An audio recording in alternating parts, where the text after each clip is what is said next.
rekan-rekan media sekalian, bahwa malam ini barangkali istimewa karena selama ini kita melakukan press conference dengan jajaran Jampitsus, tetapi malam ini kita akan bersama-sama dengan jajaran pidana militer. Tentu dalam kaitan dengan penetapan tersangka perkara koneksitas dalam perkara korupsi satelit slot orbit 123 derajat bujur timur, ya, pada Kementerian Pertahanan. Rekan-rekan media, Direktur Penindakan pada Jampitmil beserta jajaran tentunya nanti akan menyampaikan terkait dengan perkembangan penanganan perkara dimaksud. Namun yang perlu kami sampaikan bahwa dalam perkara ini setidaknya ada 52 orang saksi dari kalangan sipil yang sudah dipanggil dan diperiksa, dan juga ada 7 orang dari kalangan militer, dan kemudian setidaknya ada 9 orang yang diperiksa sebagai ahli. 6 diantaranya merupakan ahli satelit, ya, dan yang lainnya tentu ada ahli hukum dan ahli keuangan negara. Dan perlu kami sampaikan bahwa jajaran Jampitmil tentu terus berkomitmen, ya, bagaimana menegakkan hukum terkait dengan terlaksananya fungsi-fungsi penegakan hukum koneksitas, khususnya dalam penanganan perkara tindak pidana korupsi. Oleh karenanya kita dengarkan Direktur Penindakan dan jajaran akan menyampaikan rilis terkait dengan perkembangan penanganan perkara ini. Kami persilakan Pak Dir. Baik, terima kasih Pak Kapus Penkum. Assalamualaikum warahmatullahi wabarakatuh. Selamat malam, salam sejahtera untuk kita semua. Shalom, Om Swastiastu, Namo Buddhaya, salam kebajikan. Sebelum saya sampaikan kronologis ini, perlu saya perkenalkan diri bahwa nama saya Brigadir Jenderal TNI Andi Suci. Saya berdinas sebagai Direktur Penindakan di Jampitmil. Sedangkan yang berada di belakang saya adalah para tim penyidik yang sedang melaksanakan kegiatan penyidikan dalam perkara Navayu. Pada hari Rabu tanggal 7 Mei 2025, tim penyidik koneksitas pada Jaksa Agung Muda Tindak Pidana Militer telah melakukan penetapan terhadap 3 orang tersangka dalam perkara koneksitas adanya dugaan tindak pidana korupsi pada proyek pengadaan user terminal untuk satelit slot orbit 123 derajat bujur timur pada Kementerian Pertahanan di tahun 2016.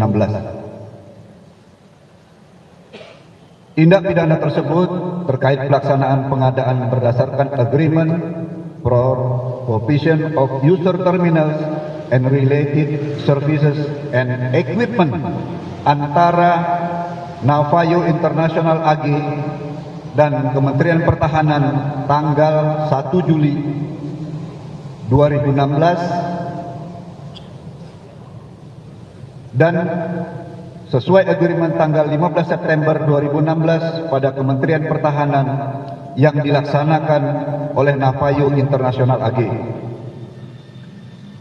Adapun tim penyidik menetapkan 3 orang tersangka berdasarkan surat perintah penyidikan nomor sprint 78A garis miring PM garis miring PMPD 1 garis miring 05 2025 tanggal 5 Mei 2025 terhadap 1. Tersangka Laksamana Muda TNI Purnawirawan LNR selaku Kepala Badan Sarana Pertahanan Kementerian Pertahanan dan selaku pejabat pembuat komitmen ditetapkan berdasarkan penetapan tersangka nomor TAP 11 garis miring PM garis miring PMPD 105 2025 tanggal 5 Mei 2025. Yang kedua, tersangka ATVDH selaku tenaga ahli satelit Kemhan ditetapkan berdasarkan penetapan tersangka nomor TAP 12 PM PMPD 105/2025 tanggal 5 Mei 2025. Ketiga, tersangka GK selaku CEO Navayo International AG ditetapkan berdasarkan penetapan tersangka nomor TAP 13 PM/PMPD 105/2025 tanggal 5 Mei 2025. Kasus posisi dalam perkara ini yaitu Kementerian Pertahanan Republik Indonesia melalui tersangka Laksamana Muda TNI Purnawirawan LNR selaku Kepala Badan Sarana Pertahanan Kementerian Pertahanan dan selaku pejabat pembuat komitmen telah menandatangani kontrak dengan tersangka GK selaku CEO Navayo International AG. Ini perusahaannya berada di Hungaria. Tanggal 1 Juli 2016 tentang perjanjian untuk penyediaan terminal pengguna jasa dan peralatan yang terkait. Agreement for the provision of user terminal and related service and equipment senilai 34.194.300 US dollar dan berubah menjadi 29.900.000 US dollar. Yang kedua, bahwa penandatanganan kontrak antara Navayo International AG dengan PPK tersangka Laksamana Muda TNI Purnawirawan NLR dilakukan tanpa ada tersedianya anggaran. Jadi tidak ada anggaran. Dan penunjukan Navayo International AG sebagai pihak ketiga tanpa melalui proses pengadaan barang dan jasa, di mana Navayo International AG juga merupakan rekomendasi aktif dari tersangka ATDVH. Navayo International AG mengklaim telah melakukan pekerjaan berupa pengiriman barang dan program kepada Kementerian Pertahanan Republik Indonesia dengan berdasar kepada 4 buah Certificate of Performance COP yang telah ditandatangani oleh Letkol Tek JKG dan Kolonel CHB MRI atas persetujuan Mayor Jenderal TNI Purnawirawan BH dan Laksamana Muda TNI Purnawirawan selaku tersangka LNR, di mana COP tersebut yang telah disiapkan oleh tersangka ATVDH dan GK tanpa dilakukan pengecekan atau pemeriksaan terhadap barang yang dikirim Navayo terlebih dahulu. Pihak Navayo International AG melakukan penagihan kepada Kementerian Pertahanan Republik Indonesia dengan mengirimkan 4 invoice atau permintaan pembayaran dan COP. Namun sampai dengan tahun 2019 Kementerian Pertahanan RI tidak tersedia anggaran. Setelah dilakukan pemeriksaan terhadap pekerjaan Navayo, diperoleh hasil sebagai berikut. Hasil laboratorium terhadap sampling barang yang dikirim oleh Navayo diperoleh hasil bahwa 550 buah handphone yang dikirim oleh Navayo bukan merupakan handphone satelit dan tidak terdapat secure chip sebagaimana spesifikasi teknis yang dipersyaratkan di dalam kontrak. Terhadap master program yang dibuat Navayo yaitu sebanyak 12 buku, milestone, 3 submission, setelah dinilai oleh ahli satelit dengan kesimpulan pekerjaan Navajo International lagi tidak dapat membangun sebuah program user terminal.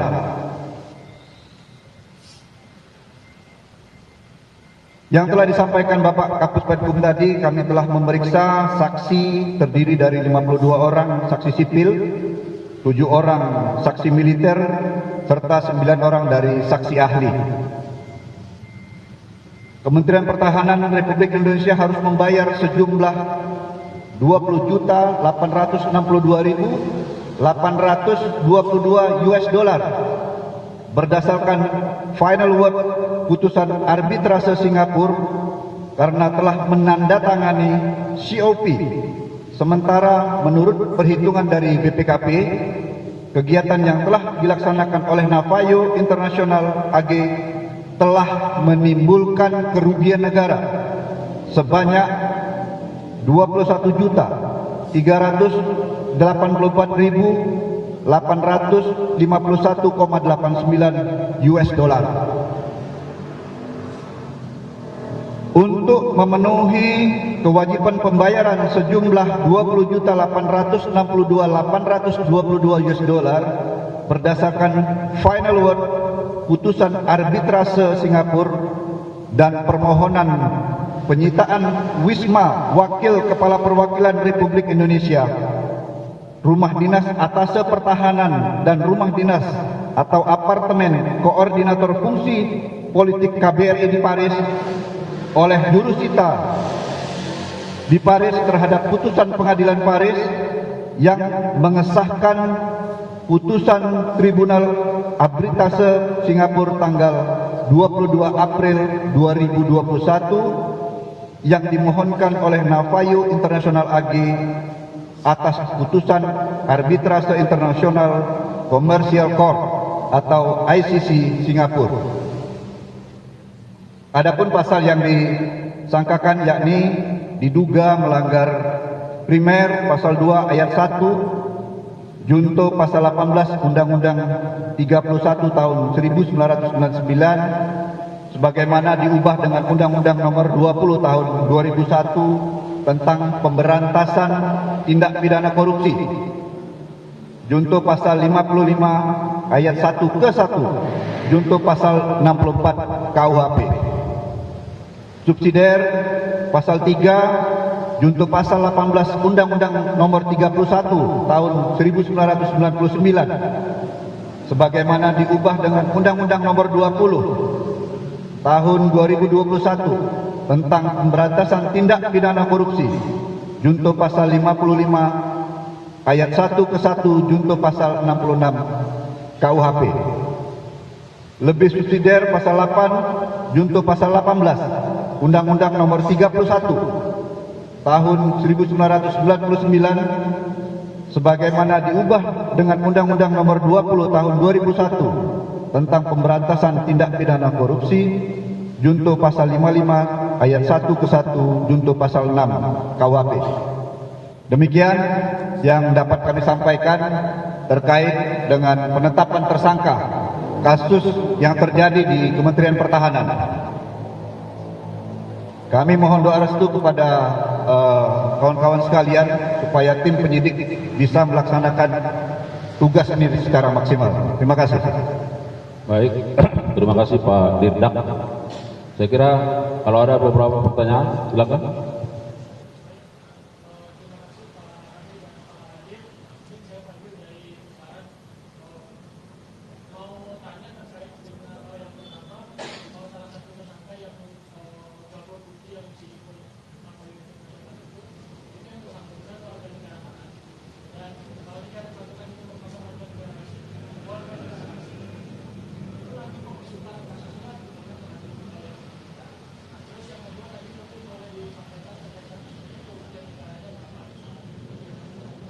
Silakan.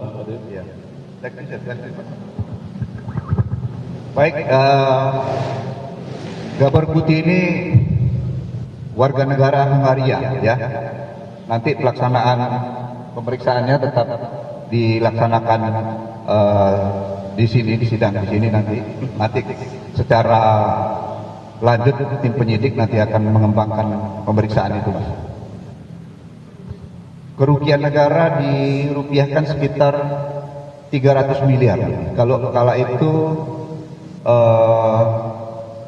15.000 kurang lebih $1.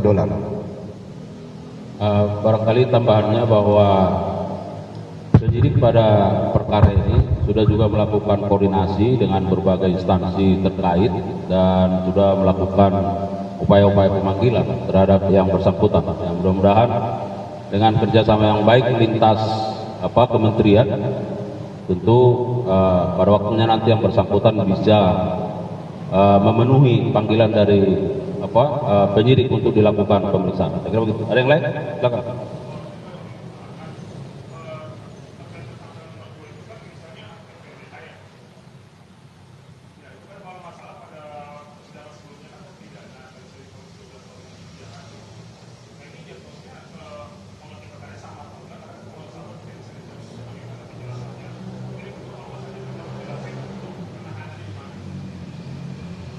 Baik, jadi inisial ATPDH itu di dalam dua perkara yang berbeda, ya.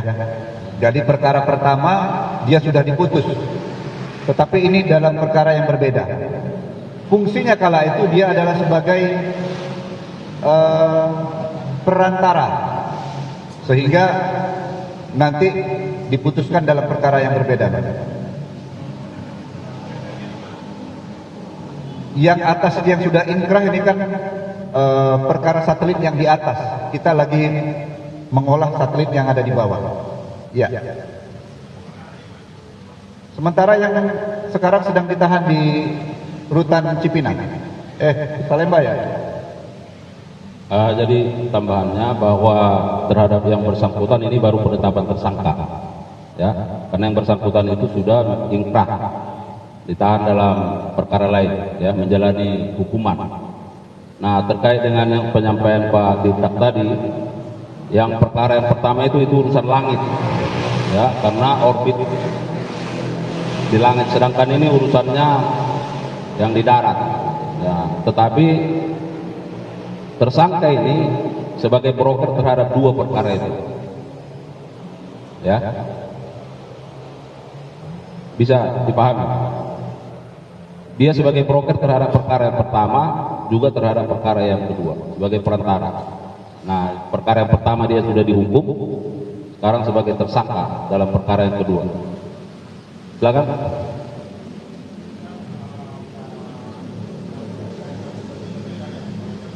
Iya.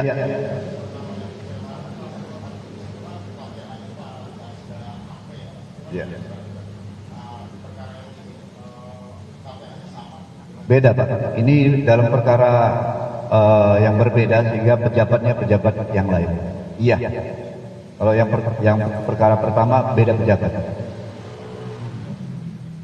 Jelas ya? Silakan. Saya Pedro dari Tempo, Pak, izin nanya, itu terkait dua tersangka, kan satu tadi kan sudah ditahan dalam kasus yang lainnya. Sudah inkrah. Dua lagi itu apakah sudah dilakukan penangkapan atau penahanan atau bagaimana? Yang mana? Yang dua lagi, yang GK sama yang L. Yang mana? GK sama yang L. Yang GK sementara kan masih ada di luar negeri, sehingga kita yang disampaikan Pak Kapus Penkum, kita sedang berupaya, kita sudah melakukan pemanggilan. Nanti kalau mekanismenya yang akan kita tetapkan, kita akan jalankan itu. Satu lagi berarti sudah Iya. ditahan di mana berarti yang L? Yang pertama sementara penyidik belum menahan. Iya. Dalam Jadi, waktu dekat nanti kita akan tahan. saya kira penegasannya yang sudah kami sampaikan bahwa rilis pada malam hari ini penetapan tersangka terhadap 3 orang. Satu sebagai PPK, satu sebagai perantara, satu sebagai pelaksana atau kontraktor lah kalau istilah kita, ya.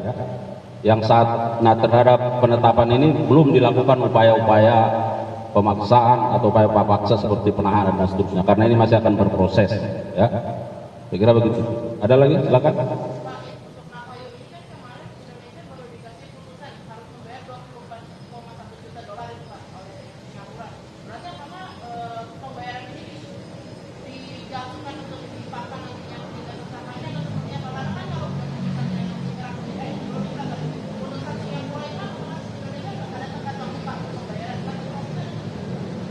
Jadi begini yang saya sampaikan tadi, mereka itu kan mengajukan invoice fiktif, Mbak.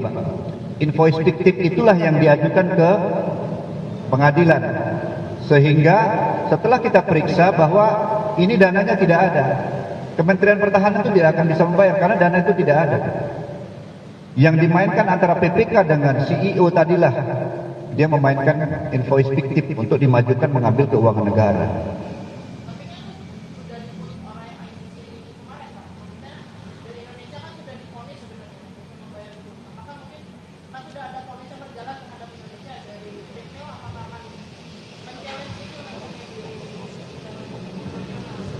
Itu sedang berproses ya Mbak. Nanti kita akan sampaikan lebih lanjut ya. Ini sudah di antara proses antara kita dengan pemerintah Hungaria. Terkait itu tadi sekarang sedang berproses, kita diwakili oleh Datul ya. Ya. Nanti kita lihat bagaimana perkembangannya ya, terhadap. Cukup? Cukup ya. Baik, sebelum kita akhiri kami umumkan juga